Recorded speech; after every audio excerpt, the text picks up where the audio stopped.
Signetter, however you say that shit. The side to the netter, Signetter, where you at? Signetta's in the house, yeah, Signetta's in the house.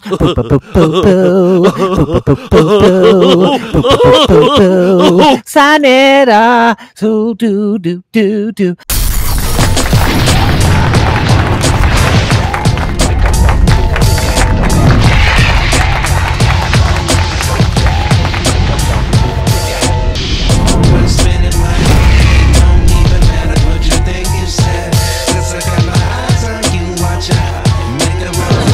All right, my brother.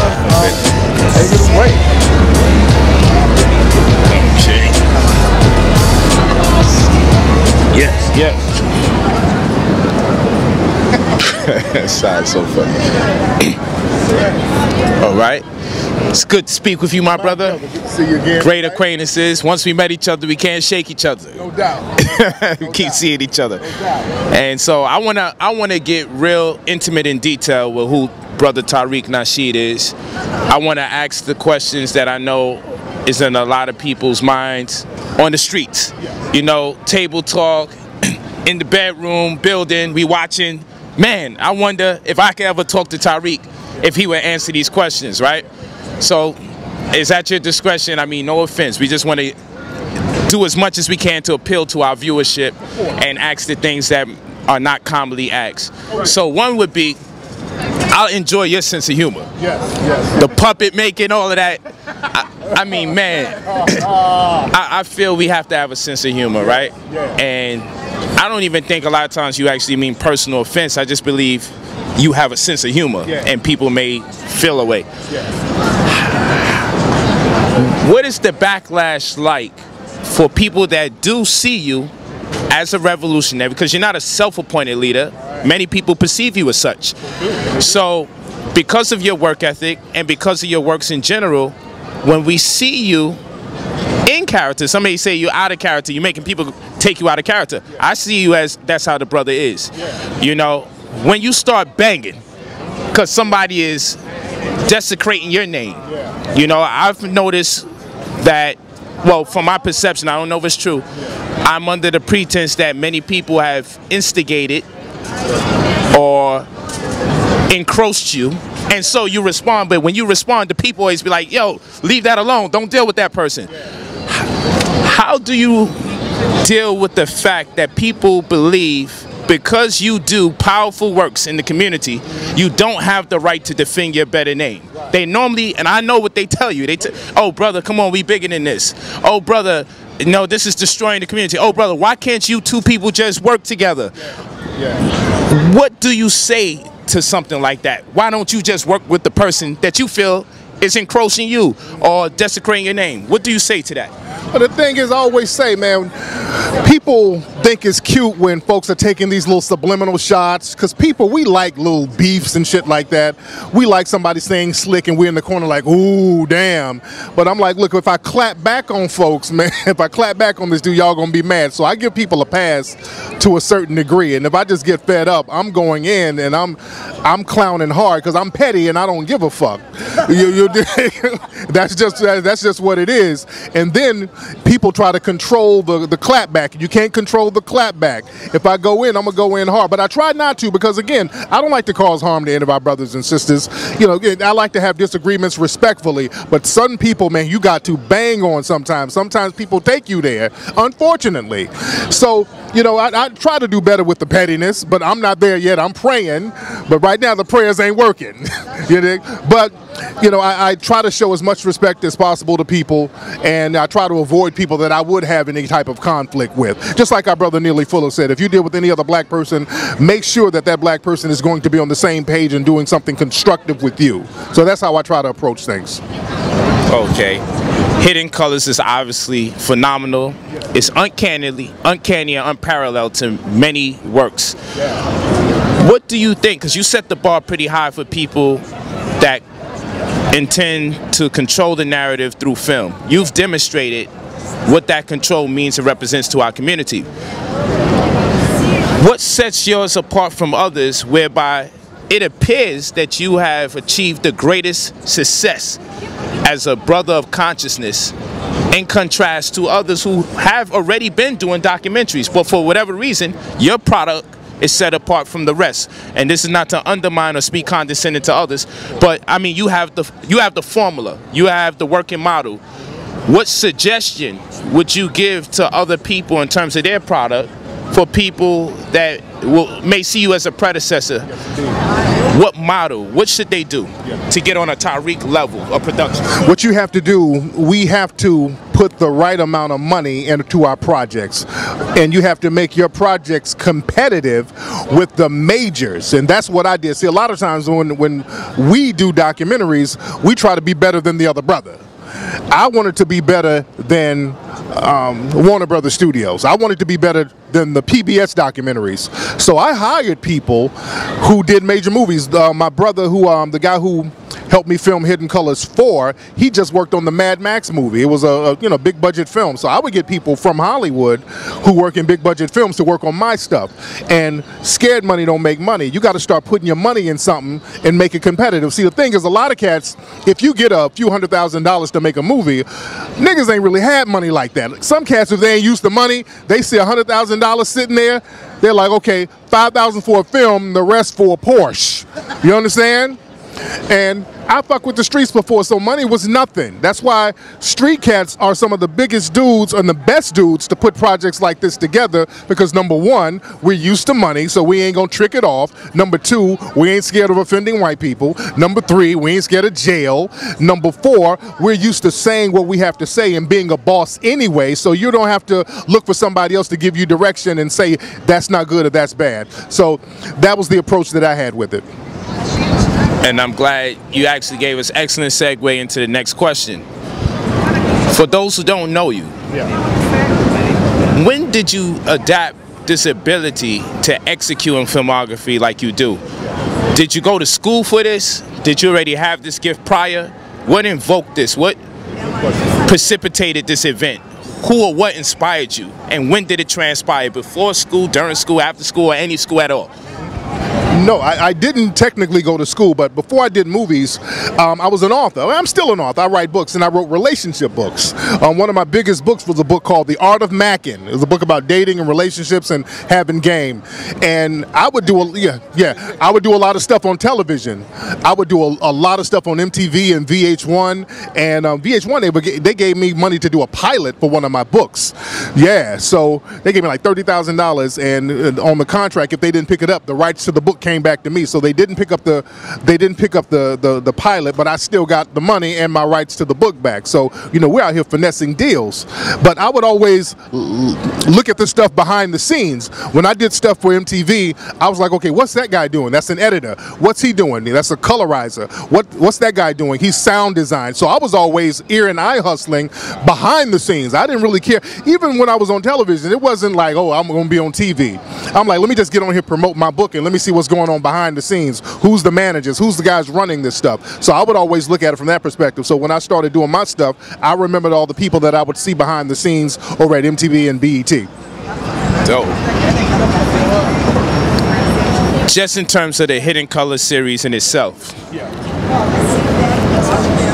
who had you the most intrigued, or what was your most unanticipated experience with one of the people that you had on the Hidden Colors series based on their expertise or their convention of thought?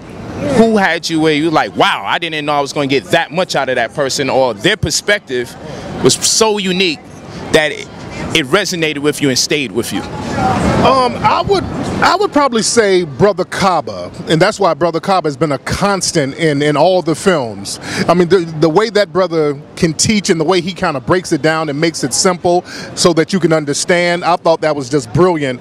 And the way he drops it, it's just mesmerizing. He has the charisma that just forces you to watch him. So I think it's that brother. He's so smooth with it.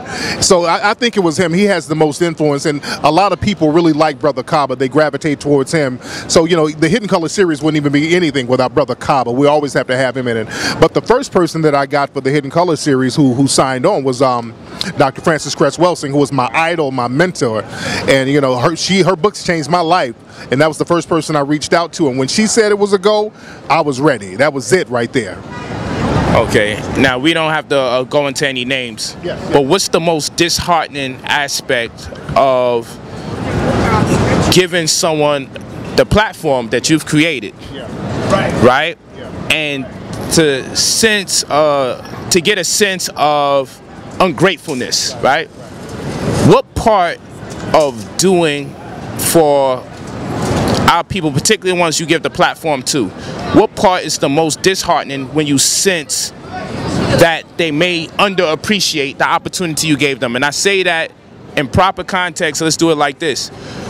Some people may think they're bigger than the actual platform that you've given them, so much so that they may be like, hey, I'm doing you a solid, I'm here. And equally so, yes, people are contributing. But what's the thing that gets under your skin where you're like, look, I'm doing my job and I'm helping you all? What part of that antagonizes you or tantalizes you or just has you perturbed? Well, we know there were a couple of people in the Hidden Color series that I had issues with, people that I put in the film, and we don't have to name names, people who know, there was a couple of people. And the thing about those couple of people, these were people who were younger. You notice that. These were people who were the youngest ones in it. They were around my age. Whereas the older people, they had a wisdom and a knowledge where they appreciated what was happening. I had a conversation with our brother James Small when I was at his house the other day, and he's in Hidden Colors 5. And Brother Smalls tells me this all the time. He says, Brother Tariq, I've been teaching this stuff for 50 years. He said 80% of the people who know me and the places that I go is because of Hidden Colors. Brother Small, he gives it up. Brother Kaba says, hey, I've been doing this for 40-something years. Everywhere I go, if it wasn't for Hidden Colors, man, that just revitalized my whole thing. They give it up because they're older. It ain't no ego thing there. The ego thing ain't there. They're just about giving the knowledge out there. They're just happy to get the knowledge out. And when you're older, and they've been doing this for a long time. Brother Small's been out there with Dr. Clark back on TV back in the day. So they've been doing this. This ain't nothing new to them, where you get a couple of new cats or younger cats, and then you put them up on a screen so that millions of people can see them. They go from here to there. Then all of a sudden everybody's telling you how fly you are and you the shit. You dig? Yeah. And then all of a sudden you start saying, hey, I am the shit. This is about me. Well, I done been on TV before. That's why I don't mind giving everybody shine. You know, I try to make everybody look better than me. So it's no ego thing with me. I've done this stuff before, but somebody who's not used to it, it kind of messes with their ego a little bit. And that wisdom will help that, and knowledge, and going through the ups and downs and learning how to kind of humble yourself to a certain degree. Okay, so I posted a picture today with you and I. I mean, I say 98% of the comments were super impressive, very positive. I mean, we all have our share of trolls. So if I'm saying 98%, that's pretty high on the count, because someone always likes to tune into channels they don't like to watch for whatever reason. Yeah, I posted one too. I would say the same. Yes. Yeah, they want my shit trolling too. There's a lot. So, one of the comments I know is consistent with the reality that is yours in terms of trolling, at least from what I can see. And the number one statement I can accredit to trolls in your environment would be, okay, he's just pimping the culture. He just wants to make money. You know, what does Tariq have to say directly to the people who didn't buy into that idea, but maybe they consider it here and there as they see it over and over repetitiously? What does Tariq Nasheed have to say about your commitment as far as this product is concerned? Because it's also a product. What do you have to say on your behalf when people say, you know what, you're a culture vulture, or you're just pimping the culture, or you're just getting an assortment of people that have knowledge just so you can sell it, so you can make all the money, and we got to pay for knowledge. People shouldn't have to pay for knowledge, even though they got student loans. What do you have to say for these people? Yeah, that's self-hating coon talk. That's nothing but self-hating coon talk, because cats will go out here and pay top dollar for some chicken and rice at the Asian store, top dollar for the nails and acrylics, while the Asian lady is beating you in the fucking head with a broomstick. You'll pay top dollar for a Malaysian weave and the Asian store owner socking you in your goddamn face. We pay top dollar to people who disrespect and gorilla pimp on you every single day. And when a black person says, hey, let me sell you a production, because that's not what we're selling, a production, not just the knowledge. We're selling a whole production. We're putting everything together in a way that's going to entice the masses. So when you see another black person doing that, that messes with you, because that makes you look like a bum by not getting on your ass doing something. So that's just a way to try to hate down somebody to get back on your level because you're not doing what you're supposed to do. We got to get that hater thing up out of our system. The hater thing, that's the little white supremacist that lives inside of a lot of Negroes.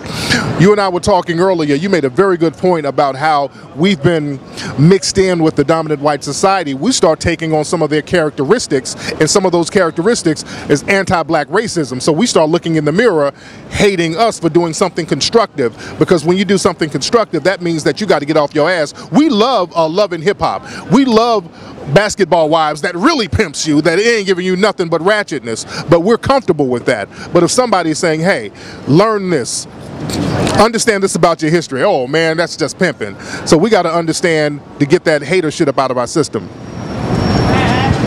So we have to ask this, for those who don't know. Absolutely no offense. Are you a former pimp? Because people associate some of your previous works, maybe the title, you know, the Mackin' and Pimpin', Mackin' and Pimpin'. I remember he was just addressing that. You know, where is this coming from that Tariq Nasheed was a former pimp? Or what is the perversion of that information? Where does this information have its inception? Because people spread that about you, you know, and it's part of the dissenting views that they cast, so people can be detoured or defer their attention to other products and other opportunities. Absolutely. As a means to circumvent the work that you produce. So where is this Tariq Nasheed as a pimp or former pimp idea coming from? That's a lie that's been perpetuated by people who are just trying to talk down on the Hidden Colors stuff. All that former pimp shit didn't start until I did Hidden Colors. When I did all my Mackin' books, nobody ever said that. I was in Jet magazine and all that stuff with my Mackin' books. I was the darling of the media with my Mackin' books, but when I started doing Hidden Colors, they tried to flip that for folks who didn't know. Because none of my books is about pimping, by the way. My books is about Mackin'. It's just like, hey, talking to a girl. And they know that, but I've heard, how you doing, brother? No. Come on, King. Hilarious. Yo, no doubt. Okay. But yeah, like I was saying, man, I love New York. I love New York. I love it. But like I said, man, that's a lie that people want to try to use to denigrate the Hidden Colors series. And I hear all types of rumors about me. I hear that I was a gang leader. I hear that I was a drug dealer. I heard that I murdered somebody and then had to hide out in Detroit. I hear shit about me. That's hilarious. You think? But that's just part of the game. And, you know, I don't even trip on that, man. I keep on pushing and doing what I do. There's a point in everyone's success where you begin to hear any of a number of things that you've never heard in the interim of you elevating. In its inception, was you hurt by it? Honestly, was you flabbergasted? Did you anticipate that the hatred would be this thick amongst your own people? We're not talking about racist white supremacists. We're talking about, would you ever imagine that some of the greatest backlash, negativity, dissenting views, slander, and backbiting, would you ever imagine in this capacity that so much of it will come from your own people when you first started to experience it and say, you know what, I'm gonna have to accept this as reality. A lot of my people gonna go against me.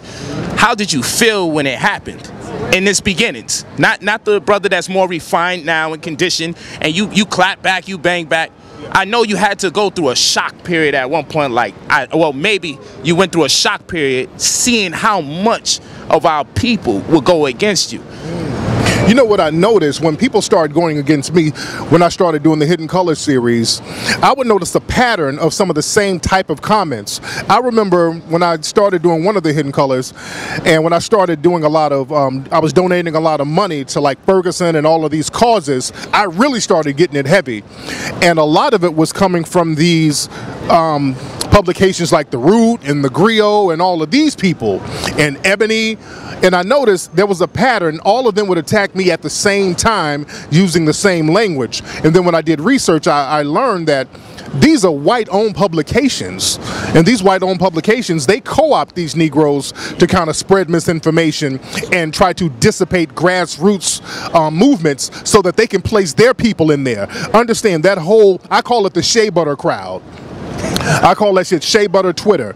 And if you look at places like The Root, they pretend to be a publication with a black agenda, but they'll talk black and then they'll switch it to LBGT. All of them, Ebony does the same thing. They'll switch it to LBGT and then interracial dating, and all of them have these little agendas. So anytime there was a grassroots movement, they would be the first ones trying to attack it and trying to stomp it out. So I learned how to turn the tables on them and call them out. So I didn't really get disheartened about it. I understand that there was a greater play at hand, and I knew the white supremacists were behind that because I know the community got me. I know that when I go out, do lectures all over, the community got me. Looking at the success of Hidden Colors, the community, they rock with us. So we have to look at the turncoats and the white supremacy collaborators around us and start turning the tables on them. So having said that, I believe the proper phraseology is swatting. Yeah. All right. Can you elaborate on what transpired? Because you had a home invasion. Yeah. Yeah. SWAT, feds, and everybody running up in there. Yeah. Now that's intense, and that just doesn't happen to anybody. You know, and people are high in conspiracy theories, particularly in the conscious community, and somebody's always attempting to stop some work that they're doing. Yeah. But your home has been invaded. Absolutely. On live TV. Live TV, helicopters, gunpoint, yeah. All sorts of types of vehicles and armored trucks and everything like that. Yeah. What's running through your mind, and what instigated that event? Because I actually seen you walk out, hands out, and as they said, initially you was like, look, this sounds suspect. Yeah. You know what I'm saying? Yeah. But then eventually you walked out and your wife and your child was in there, right? Yeah. What was running through your mind from the time you was in the house to the time you coming out with your hands up? Yeah. Because that's crazy. Absolutely. That's scary too. Yeah, it's very scary. Yeah, that was an assassination attempt. They were trying to get me killed. And I know this because after it happened, they called and said, damn, we were hoping that you got killed. They were harassing me even afterwards. Yeah, the random anonymous people, they were calling me from anonymous numbers. Wow. They were like, damn, we were hoping that you got killed. And they kept calling me, and I got it all taped. But I got a call in the morning because white supremacist groups are always bothering me because I go in on them. I'm relentless on white supremacists. So they called, and I wouldn't even say called, I would say orchestrated, because I still to this day think that LAPD, and I'm going to say this publicly, I think LAPD was in cahoots with the people who did it. I'm going to say that again. I don't want to bring too much hotness to your thing, but I'm going to say, I think LAPD... Yeah, LAPD was in cahoots with these people who did it. So they called my house. The police called my house and said, hey, somebody said there was a bomb in here. Somebody said that there were hostages in your house. I said, that's ridiculous. And I'm hearing helicopters outside my window. And they said, well, look, we're outside. You need to come on outside and talk to us. And I'm thinking it was a joke. So I go downstairs and I hear a bullhorn. Who's ever in the house, come out and we're going to kick the door in. So I go outside with my ID. The whole neighborhood is flooded with police. There's helicopters all over my house. I'm on live TV. That's the only reason they didn't blow my head off, is because the live TV, the news was out there. That's the only reason they didn't get at me. And I went outside and they brought my child and my wife out at gunpoint and had me in the car in the backseat. And how old is your child? My child is 1. He's 1 year old. He's a year old. At gunpoint. They brought and went into the house. We have security cameras in the house, and you can see it on my Instagram, and you can also Google the news footage. You can see it on the news. They were in the house, literally with guns jumping over my children's toys in the house. And we got to understand how if they can do that to me, they can do that to any of us. They learn how to go in your house without a warrant. All they have to do is say, well, somebody swatted you, so now we can go in your house. So we got to take something like that seriously. And afterwards, the news and all these people were interviewing me, and what was interesting, they were trying to get me to say that this wasn't racial, which was real interesting. The news reporter said, well, Tariq, you know, this that happened to you, it wasn't about race or nothing, right? It could happen to anybody. I'm like, no, if I was white, this wouldn't have happened. I'm like, yeah. They were like, okay, yeah. So they didn't put that on the news, but you guys can Google the news footage of them at my house rating it. Now watch this. Yeah. Under what pretense did they say the home invasion was warranted? What accusation was made about the condition of your wife or your mindset for them to be warranted to come kick down the door and come in with the guns and everything? They said that somebody called up and said that I had guns on people. They said that it was me who had guns and bombs. And I said, well, what did the person sound like? They said, well, the person had a British accent. I'm like, well, I clearly don't have a British accent. So they said that there were guns in the house. And what's interesting, this is real interesting, they knew what kind of guns I had. They were like, I'm not going to say which guns on here, but they knew the exact guns I had. That's why I think LAPD had something to do with it. They must have looked into a database because they were naming the shit that I had in my house. Right, my shit is registered. Nobody else would know that. So that's why I say they were in on it. Now, that'd bring something else to the table. That what's your sentiment on what's the penalty for someone who is caught swatting? In other terms, because this is a phraseology is new to a lot of us. When someone makes a false accusation about you being a terrorist that warrants this type of home invasion, what's the penalty if we find out that a person made it all up? Are they imprisoned? No. Dude, when they filled out the police report, because they kept trying to minimize it, swatting is really a minimizing term. That was an assassination attempt. People have actually gotten killed by doing that. A brother in Pasadena out on Los Angeles, somebody did it to him. He got killed. The police came and shot this guy. Swatting, doing that is a misdemeanor because little white boys do it. So they make it seem like, oh, it's just little white kids doing a prank. This is why I think, again, they're in on it because they can minimize the punishment. That's a very serious thing, and that's why I never even refer to it as swatting. I always say that was an assassination attempt. That wasn't a practical joke. They were trying to take me out. Okay, and I don't want to have you revisit the moment so much, but I also... I'm not recording. No. You ain't cool, bro. What's going on, bro? Hold on real quick, my brother. Yes, sir. Okay. All right. So the reason why I have so many questions engendered around this situation is because this brings to reality how important you are to the community and your works, because obviously if your works didn't resonate with the masses, this most likely, in my opinion, would not transpire. Okay, this is beyond banging on racist white supremacists on Twitter and Facebook and YouTube. No, you have a platform. It's amazing. You've captured the hearts and minds of millions of people and catalyzed an experience in people's awakening, whereby they go on this path and they start reading and studying on their own, proficiently and profusely, all on account to the fact that they may have saw a hidden colors. And now they know this plethora of teachers that exist. 1 minute they knew no one existed. Then they watch this and they realize after those teachers, there's other teachers. And they go on a path. So they know the domino effect. And so we talk about the revolution. We talk about black power for what it means to represent. We talk about being conscious, right? But we don't talk about the pitfalls, the shortcomings, the reality of who we're up against, because we get so free in uploading the video, we don't realize the consequences of being effective, right? So if you care to share in whatever capacity,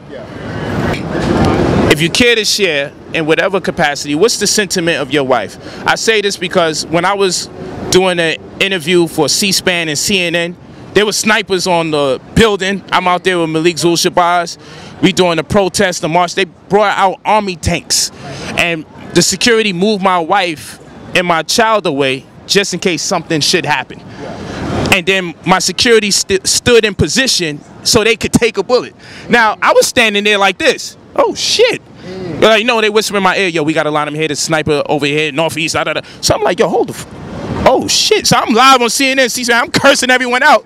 But then I'm like, my mind is like, yo, where's Aminette? I ain't gonna front. I'm like, I'm really in this shit. And this is getting published. And then when I did something with Fox, they kept attempting to make me the leader of the Black Panthers, and I kept saying I'm not. And it wasn't that I was hiding or deflecting, I'm just not.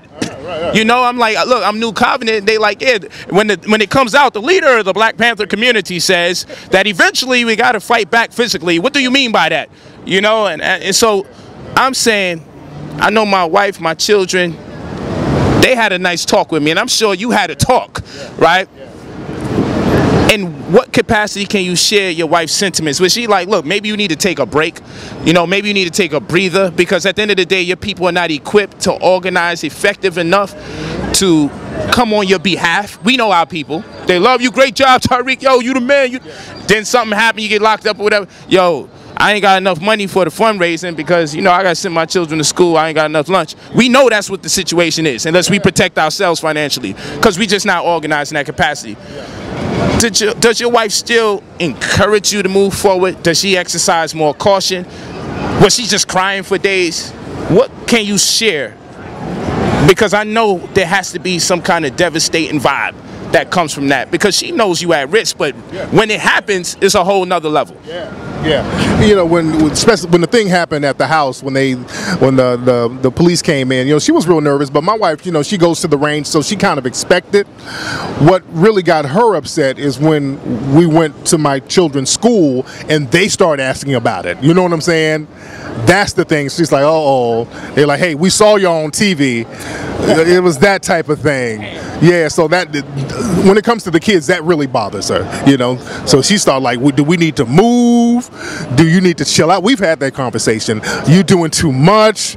You know, you don't keep antagonizing people. Maybe you should kind of lay low. See my wife shaking. I've trust me. We have that conversation all the time. She's like, man, I didn't even sign up for this. Because when we got together, I wasn't really going hard body. I was just, you know, I'm just the author. She's like, oh, come on now. Yeah, I mean, I ain't trying to be Betty Shabazz or nobody. I'm like, hey, baby, this is what, you know, this is what's happening out here. We are danger anyway. Even if we coons, we're in danger.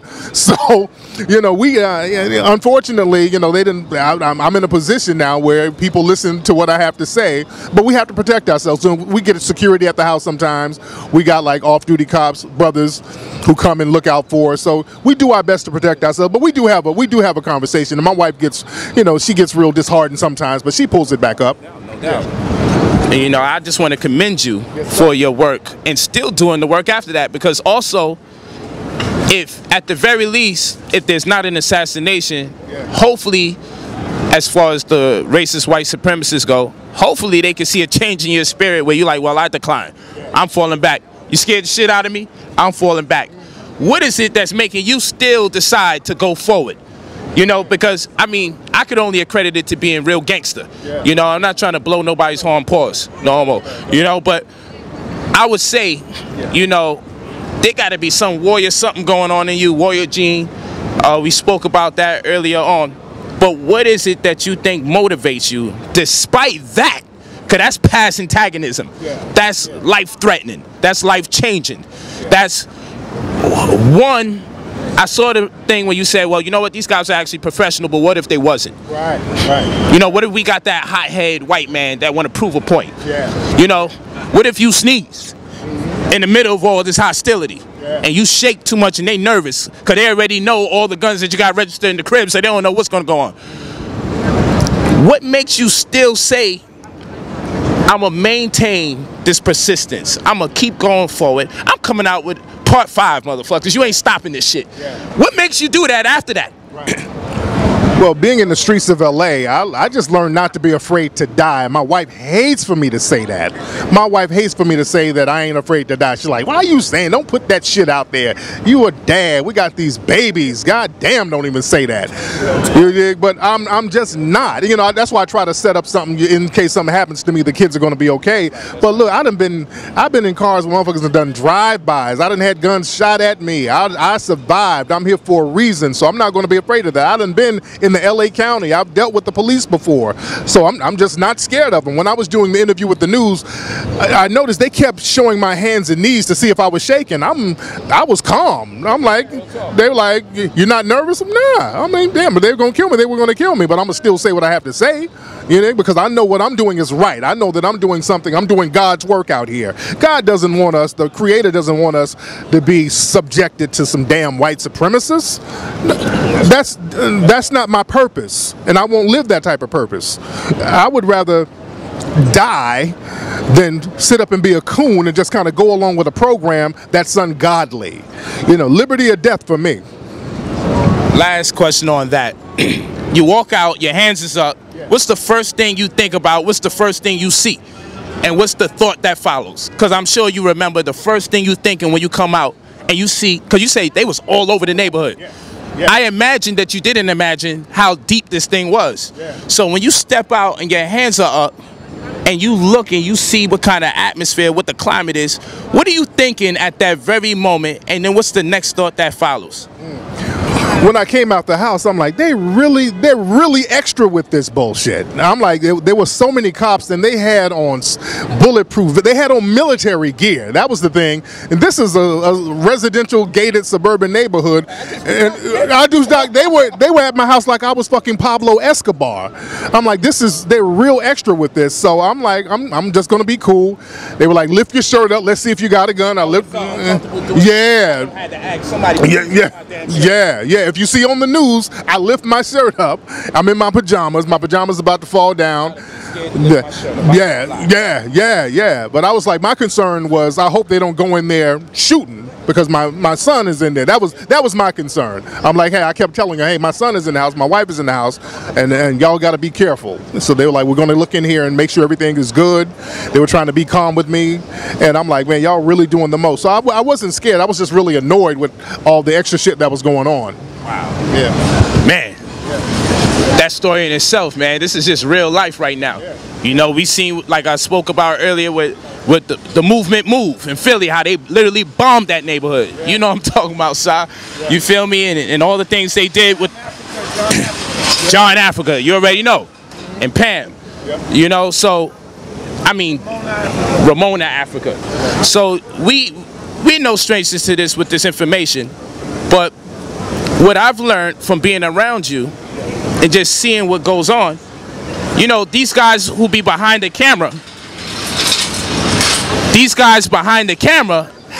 I think people sleep on you and Sinetta. Yeah. They just think you just videotape. Yeah. But if we were to really speak to you about history, you can unload on some people. Yeah. You can unload. Because just through some of your questioning, I'm able to say, yo, I know he get busy. Okay. So what do you have to say for people who may sleep on you? And again, they just think, man, you doing your documentary hustle, but like you're not picking up information, nor can you add on or contribute. What do you have to say? And two-part, when did you officially become conscious? Yeah. You know, what started that? Yeah. Because we see you today and we know you for your works, but I know people that know you more personally probably go, I never saw this coming, right? So who was Tariq Nasheed prior? And Peace G, who was Tariq Nasheed prior, and how has he evolved to today? Where did you get conscious? Who did it? What did you read? What did you see? But I want to know. Yeah. Tell me something grimy. That's what we need. Yeah. The audience need to hear some grimy shit you was doing. If you was pumping D, you know, gang banging, we need to know some dirty shit and how you evolved to become the guy you doing now. Cause we know your hands was dirty. You ain't getting away with that. Yeah. We know you did something.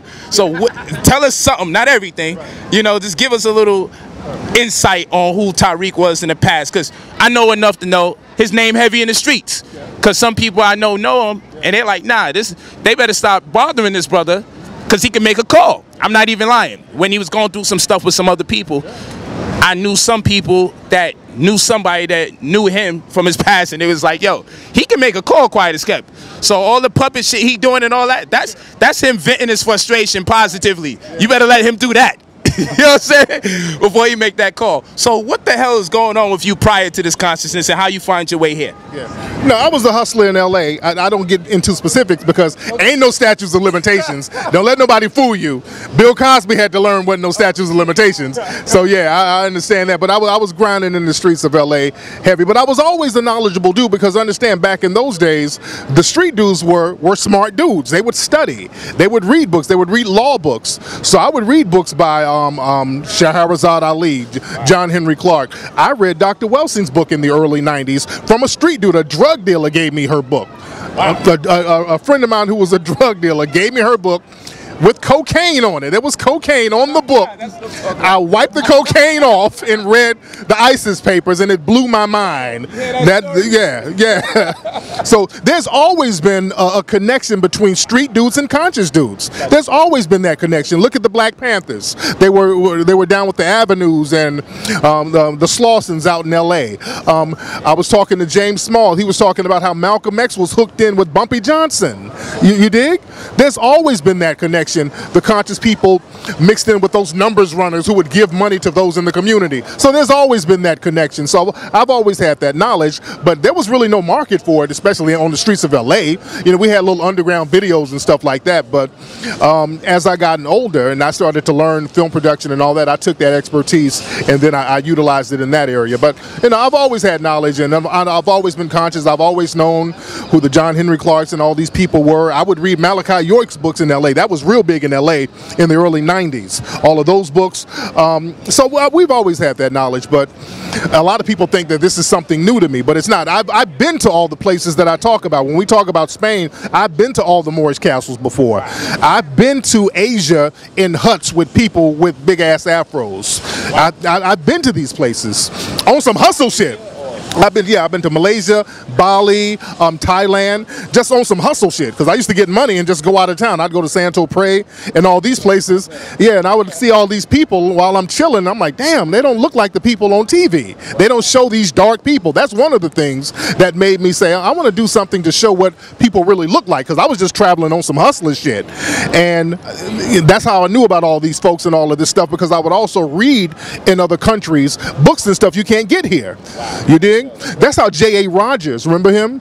That's how he got a lot of knowledge, because he was a porter. He would go around the world and go around the country, so he would get access to libraries and books that the average black person didn't get. So that was one of the things. So being in the streets and being in that hustle world kind of gave me access to a broader situation where I could learn more. You just gave us some classic material with the cocaine on the Francis Quest Welsing ISIS papers. We had to pull that story out of him. That's what's up. That's what's up. You know, it's interesting our life path and how we find ourselves where we at. You know, to get ready to close out, you know, to respect your time and your movement, because you're a busy man. I've been almost tailgating, because for whatever reason, I've had business and engagements with the same people you've been coming behind. It really wasn't set up like that. And then she adopted me in many senses, so that's like my mother in the community. So she has a room for me in that same hot ass house, right? You know, the elders like the heat. That thing is totally different. We want the alternating current. She's good. She walks there, she ain't sweating. We in there dying in this motherfucker. Not one sweat. So, you know, I had to see her. I had to see Brother Jabari. I was already en route, and I just kept bumping into you. So it was so interesting how that works out. And so, what other projects, because you're a man of many trades, what other projects we might not know about that you have on the table, that you are interested in our people, also seeing your diversity? You know, I think you have music out. I think you have a TV show thing going. I'm not too sure. Tell us what you have going on out there, because you're not just limited to doing these documentaries. Well, we have something called the ISM Radio Travel Show. I do another radio show with my female co-host, Layla Bree. We went around the country showcasing black businesses, because I want to just ingrain in the minds of black people, we have to patronize our businesses. And black folks like, well, I don't know who's where. So we did a reality show. We're going to different cities. We filmed in New Orleans, Atlanta, Chicago, and we're going to film out here soon. But if you go on YouTube, you'll see some of the episodes where we go to these different cities, showcase as many black businesses as possible, and just giving people inspiration on how to grind and how to get your thing popping. I see you put a lot of effort into showcasing what we have to offer as far as knowledge and business is concerned. I don't think you get enough credit for it, because even still, as many people know, that much more don't know, right? So what is the best thing that we can do for those of us that support you? What is the best thing that we can do to help you in your mission? Whether it costs money, or whether it's a push of a button, press enter, download something, forward it to somebody else. What can your supporter at every level do to help you perpetuate the themes of what you do to others? Well, if we got a crowdfunding for HC5 now. Everybody, you can contribute to the HC5. We fund these films from the community. I don't go to any white corporation to get any funding because I do not want them controlling the direction of it. So support the crowdfunding. When the movie come out, support the movie. When we do the reality show, go click the link so we can get the advertising dollars. Just go for the crowdfunding? You can go to Indiegogo. Go to Indiegogo or just type in Hidden Colors 5 when you get there. So we got to support that type of thing because people complain about what's in Hollywood, but when we put something together, oh, y'all pimping. No, don't know. You can't have it both damn ways. Right. You know, these things have to be funded. Most of these movies I fund out of my own pocket. We get half of the money or a quarter of the money from the crowdfunding, but these movies I put a lot of my own money into them, especially 1804. If you look at 1804, we went to, I was all up in Haiti for that. I was getting shots. We were doing stuff in Haiti, getting drone shots where we had to break government codes to get the drones up because they got stuff blocked. So we were really on some Mission Impossible stuff trying to get footage. We did reenactment scenes where we spent tens of thousands of dollars on traditional outfits and military uniforms from costume shops. I mean, filming in LA is not cheap. We were stepping it up. We were competing with the big dogs, and that's why the movie resonates so much. So we need that support from our own community to make this stuff continue to happen, because it can't be a one-off. The white supremacists, they don't stop. They have a whole channel, the History Channel, the Discovery Channel, where they're just throwing bullshit history out and lies every single day, every minute of the day. So we have to compete with that. So we got to be consistent. Real talk. Yes, dude. We talking 10 years from now. Do you still see Hidden Colors going forward, or does it meet its maturation in the near future? I want to keep it going as long as possible because we are a vast people. We have a lot of knowledge. We have a lot of stuff to say. So we need to keep our information going, and we need to keep reiterating that. We should never stop. The Hidden Colors franchise should be a franchise that should be perpetuated. And also I like bringing in new faces. Every generation there's going to be a new guy coming up. There's a new guy listening to Polight who's young coming up. By the time we do Hidden Colors 20, that dude is a grown man now. He's ready to spit. The new generation needs to hear him. So what I like about the Hidden Colors series is very personality driven. It's good to see people who look like us breaking down real thorough information that can motivate us. So that's what it's really about. And we always have people like that we can pull from and give them a spotlight. I don't know if you've done it before, or if you're willing to do it again. Yeah. But is Tariq Nasheed interested in doing some kind of workshop for mentoring purposes, meaning young brothers and sisters who love what you do? Yeah. Do you see yourself at any stage saying, you know what, I'm going to consecrate some time out my schedule and I want to do a workshop, hands-on, show you how to edit this, or show you what kind of team you need to really put this thing forward? Like you said, you got the color guy over here. You know, do you see yourself in a mentoring space where you're like, you know, I'm going to take some time out and I'm going to show you young brothers and sisters, or older brothers and sisters, who love this craft, the ability to storytell, the ability to put it all together, their history? Do you see yourself kind of lamenting that part of your legacy and coaching people through the process at any point or the other? Yeah, when I get the time to do that, I will definitely do that, because I'm so busy actually working on projects. What I do like to do, I like to give a lot of money to different schools around the country. And when cats on an individual basis hit me up, I try to give them as much game as possible. But I do want to do workshops to bring a lot of young people in to film and learn how to edit and learn how to step their game up. There was a good brother that I had working with me on this project, a young brother who did the sound earlier. Yeah, so, and I brought another, my other guy from LA, a brother named Cassius down there in Inglewood. He left yesterday, but you know, I try to give brothers a shot behind the scenes too, so it's very important. That's what's up. So having said all of that, man, we're extremely humbled by your interview. Taking the time out. Straight professional, always funny. And you know, I just salute you and commend you for the works that you do in the community. Looking forward to the next project and the project after that, the revolution of 1804. That film is off the dang chain. You know what I'm saying? I love that film as a fan. That film is incredible, and I love the dynamics and how we couldn't anticipate what approach you was gonna come from. We got familiarized with some of the way you do things, and so the way you did that film, I think that was dope, because I didn't expect the people going into character. I mean, you was on location, that tells me how important this is, because you could have simulated the environment. And we did in certain cases. No doubt. Yeah, in certain cases we did. But I mean, I saw your post and you're like, look, we in Haiti right now. You know, so that means you was getting intimate in detail. That means you respect the people that you're servicing so much that you're gonna go right where the information's at. You respect the people so much, you're gonna go to their country. Many documentaries about Haiti, no one stepped foot on the ground. They're scared to go. You feel me? So the fact that you went to Haiti, that in itself says something, because at least you got to experience the people, if nothing else. Because that can also change the direction of the film, just interfacing with the people and the culture, seeing how rich it is contrary to what people tell us is out there. You know, so again, we commend you, we salute you. This is Black News 102. This is Brother Polight.